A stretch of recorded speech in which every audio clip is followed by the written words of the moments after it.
What are you doing?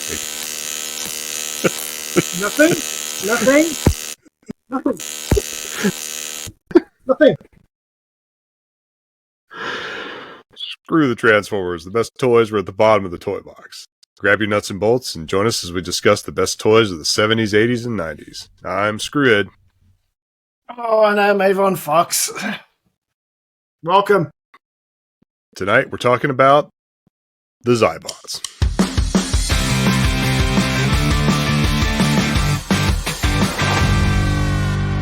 I didn't bring a beer tonight, so tonight's choice is Schweppes Zero Sugar Ginger Ale. I didn't know you had Schweppes in the States. When you want your ginger ale to not taste quite right, Diet Schweppes. All right, so we're talking about Zybots. I am so not prepared for this tonight.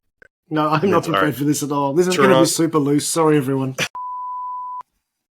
So tonight, we're going to be talking about the Zybots. Zybots came out in 1984, put out by a company called Rimco. We got a little background on Rimco, right? Yeah, so Remco, 1949, they were founded by two cousins. They made toys that largely embraced technology. They tried to be innovators. They came out with a lot of different things versus what other companies were doing at the time, and that shows through in their products. They pushed on with that for a bit, and then I guess probably better known for their sort of mid to late 60s things where they picked up a heap of licenses. So they picked up, say, Star Trek, the Monkeys, the Munsters, the Beatles, and things like that, released toys along those lines. And then by the 80s, they were largely doing sort of generic tin and metal trucks and cars and things like that. But the thing we're interested in is the Zybots. Yeah, and I mean, Rimco for us, for all the collectors out there, Rimco was one of those companies too. By about 84, they started really becoming known for, you know, you would have Masters of the Universe and you would have the Rimco. I think they were called the Warlord. Masters of the, yeah. Right.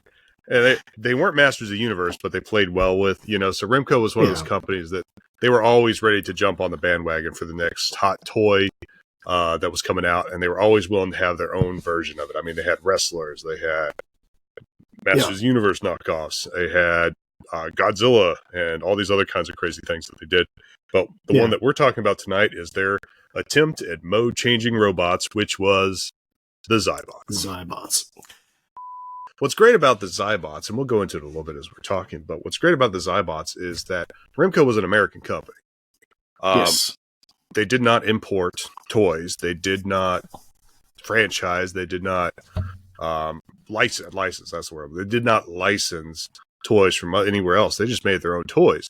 So the Zybots ended up as kind of the only real American mode-changing robot that came out in the 80s. The only one fully developed, created, produced, run in the United States of America.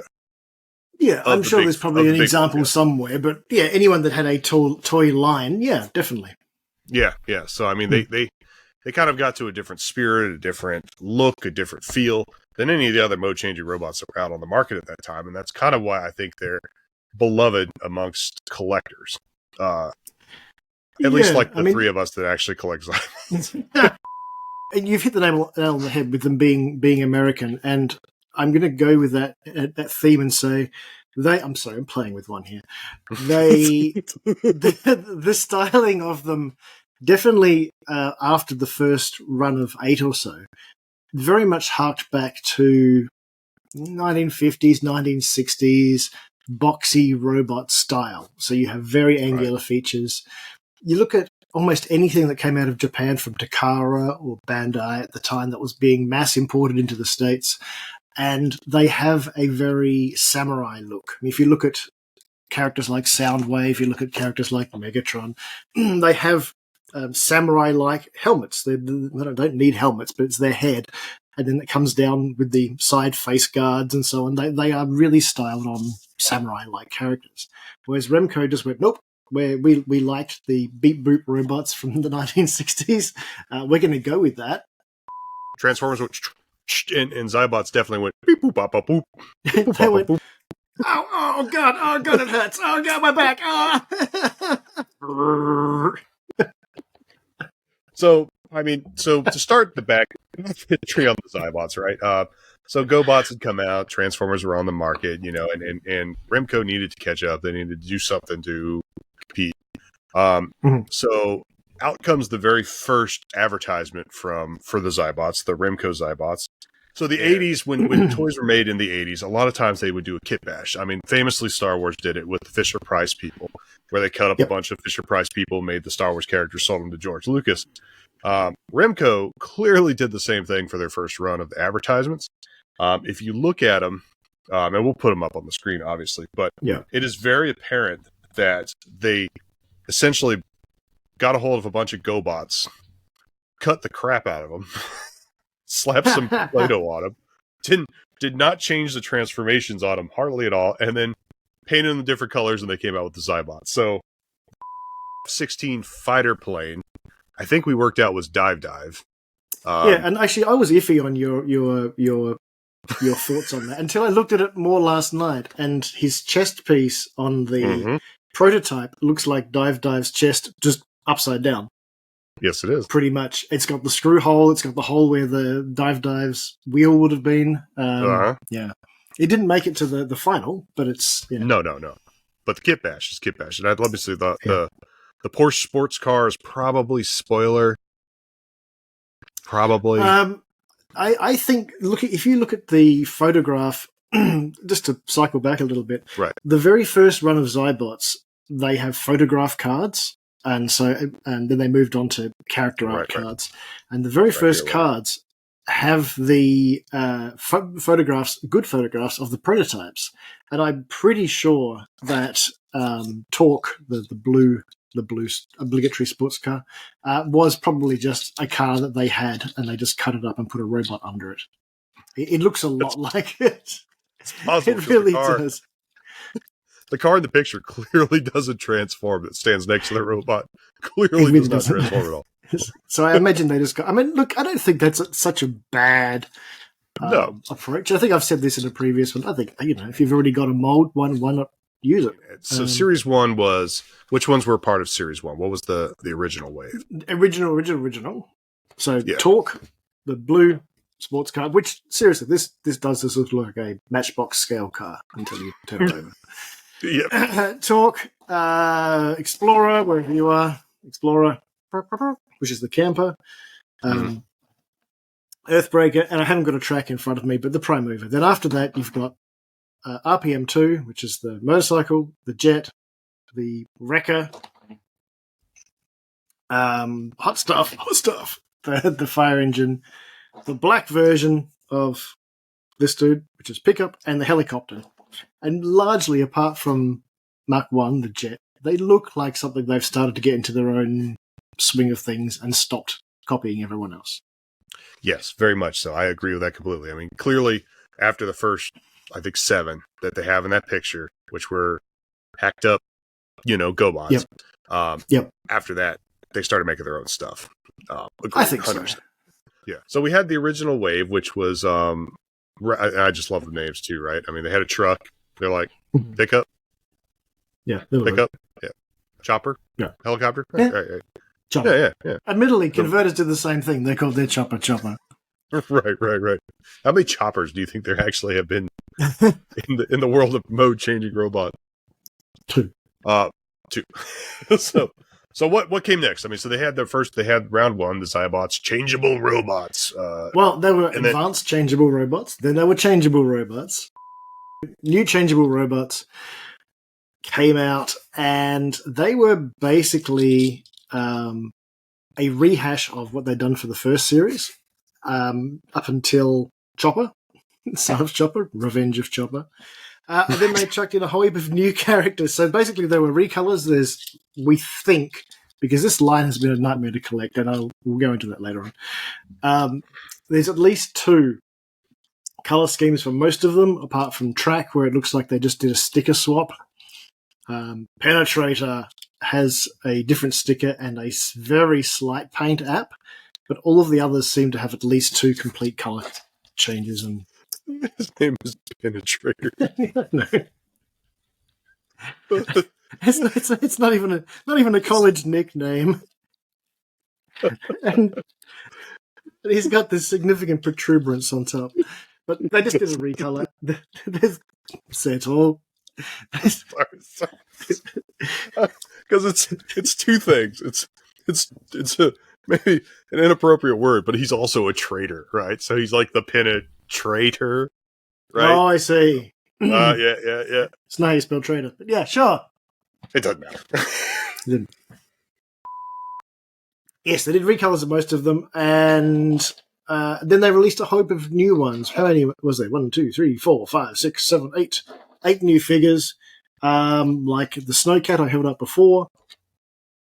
This Dune Buggy, Dude, which I'm sure is just blurry and tiny, but you get the idea. Mm-hmm. Go check out some website that has them on. I'm sure you can find one. TheLiberator.net. And for all your hot Zybot needs. Hot Zybot needs in your local area. And to give you an idea, some of these are actually so uncommon that after, I'm going to say 10 years of relatively heavy searching, we've still not found the variant color or sticker of Mark 1. So there's a army camo version, which would never have been used by any military in the world. But we haven't found a second one for that. We haven't found a second color scheme for the chopper yet. We found the white version, but theoretically there's probably another color as well. With that one, we're unsure, and same with the jet, whether they just re-released the original white color again as the second, you wouldn't know, because unfortunately Remco didn't update their stamping dates. And you wouldn't, because it's the date the mold was patented versus the date it was released. The most nefarious of the multicolors from this line is the bulldozer. The bulldozer, and that guy has like orange and blue, blue and orange, green and yellow, yellow and green. I think there's a red and blue. At least 6 variants in this. So there's 8 variants in total, we think. I mean, there's 3 of us that are serious collectors of Zybots that I know of. And out of all of us, I don't know if any of us have a complete collection yet, because those things are so blasted difficult to find. I don't know that. I know I don't. I know I'm missing about 4 still. But pretty sure no one has a complete collection of the blasted Zybots. I know I'm feeding at least 3 of you's addiction with the ones I move on, so I know exactly which ones you guys have got. Oh, give me some Zybots. Oh, give it in the give it in the All Zybots go to Avon, and then they get dispensed. It's the dispensed out to the most system. Worthy. Zybots 2. I'm going to remind myself of all of them. They were very heavily gimmick based. They were also slightly larger. So there was Rev 2. Wasn't the one called Rev 2? RPM 2. Rev 2, which is a larger red motorcycle, which is arguably pretty heavily based on Cycle, even though it's a lot bigger. Not the Super Cycle, the standard Cycle. And its novelty is that it's got a friction-powered motor in it, so you can zoom it across the floor. There's High Flyer, which is a helicopter that had parts that seem to have been scavenged from an old Batman copter, which basically is a helicopter that goes onto a little stand, and you pull the zip cord and it takes off. Then they modified that pretty heavily to turn into a very janky robot. And my favorite, Sky Racer, and I favorite because I hate it. I still can't tell if its face, the eye is the black bit or the eye is the red bit, and it's got like a duck mouth. I can't tell. Penguin. It's a penguin. But it's black and white. It kind of works. So Sky Racer basically is a robot. You put his hands up. He has little hooks, and you attach a bog standard 80s style plastic parachute with strings to him, and then throw him to the heavens and hope like hell the parachute opens. The parachute's held on by tiny little adhesive tabs, and the best bit is the toy is made out of plastic that is guaranteed to shatter if you sneeze near it. almost all of the other Zybots are actually pretty damn the plastic is relatively good on most of them. This one, they went with this incredibly brittle plastic that you could probably crush in your hand and just have it come to pieces. So the one that was guaranteed to be thrown into the air is the most explosive. My Sky Racer, when I got Sky Racer as a kid, first thing I did was go up to the second floor of my house, throw him off. Parachute did not open. Oh, It just kind of spiraled and then exploded into a million pieces on the pavement below. So I had a Sky Racer for about 30 seconds. R.I.P. Sky Racer. I didn't know that story. I'm sorry that happened to you. I'm sorry that was your childhood experience.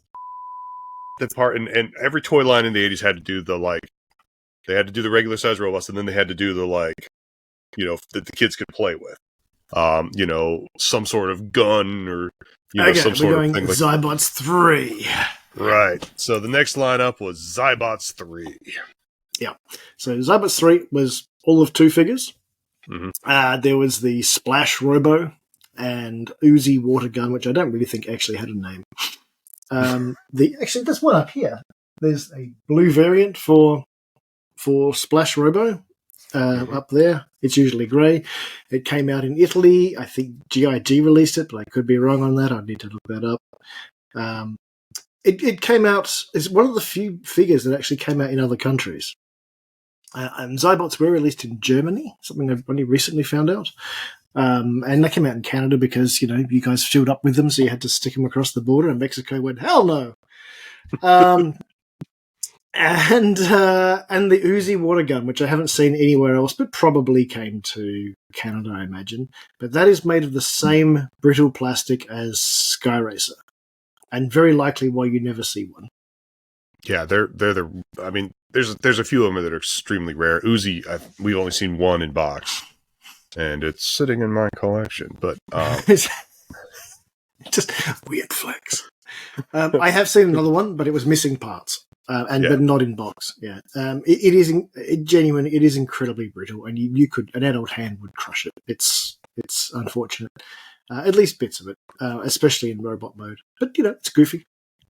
Yeah, and it's actually one of my favorites. I mean, it's just an Uzi. It's just a black Uzi, that you can only get away with in the 80s. It's and I like that the little feet fold out to make it look like there's a clip pushed in the bottom. Mm-hmm. Mm-hmm. Oh yeah, he's one of the better versions for sure. He does have a bit of kibble though. There's a cover on the back that covers up the water fill port, right, which doesn't turn into anything, which I think was a downside. So if you ever find one, it's probably missing that. Well, look, it's got this. It's actually a decent sized plastic plate that clips on the back, and they could have turned it into a shield. It could have been something else, but it just kind of doesn't do anything. It's just there to be lost. Hey, they had a budget. Zybots 4. The Zybots 4 were titled New Super Changeable Robots. They came out on 2 cards. They came out on the standard red cards that all of the other Zybots had mostly come out of since Series 1. But these came out on blue cards in the same sort of format, and across the top of the card it said New Super Changeable Robots. And, coincidentally, they are super scale, and by super scale I mean the same size as Super Gobots. Big. Mm-hmm. And I do wonder whether Tonka just went, nah. And so they just went back to Zybots 4. Oh, you think because they labeled them the super or whatever, Tonka was like, nah, that's too close. It seems odd because they did release all of their promotional material and everything.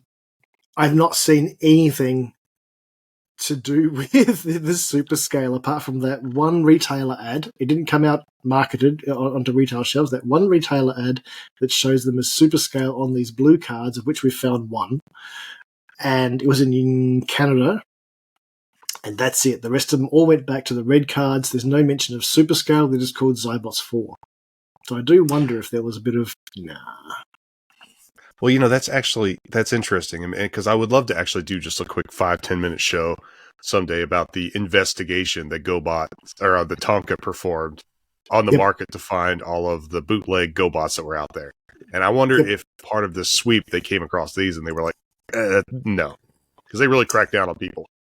I wouldn't be surprised if the early Zybots that came out that were clearly kit-bashed Gobots may have also raised some red flags and, you put them on the watch list.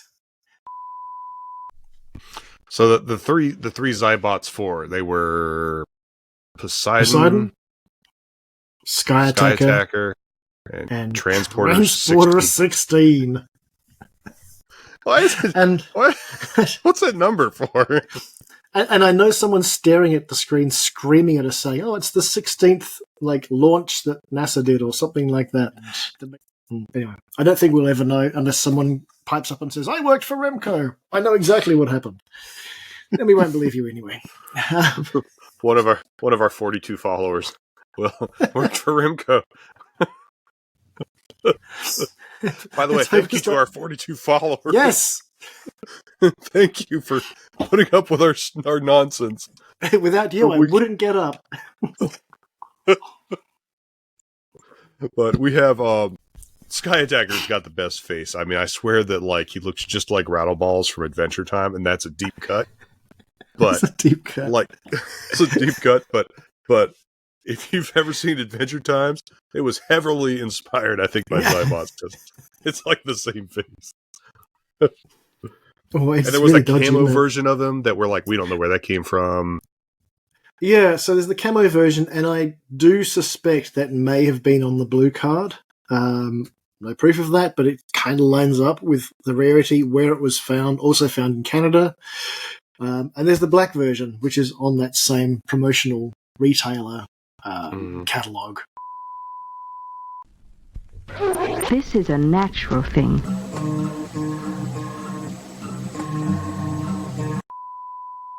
All right. Oh, actually, something for this time. When you do the bit before the bloopers or the outtake bit, do you want to just start it from the start of the guitar bit and get rid of the "this is a natural thing" bit? But I like the grand scheme. I thought anyone who's watched the rest of them will know where it's from by now. And it's impressive. Sure, if you like it, then leave it in.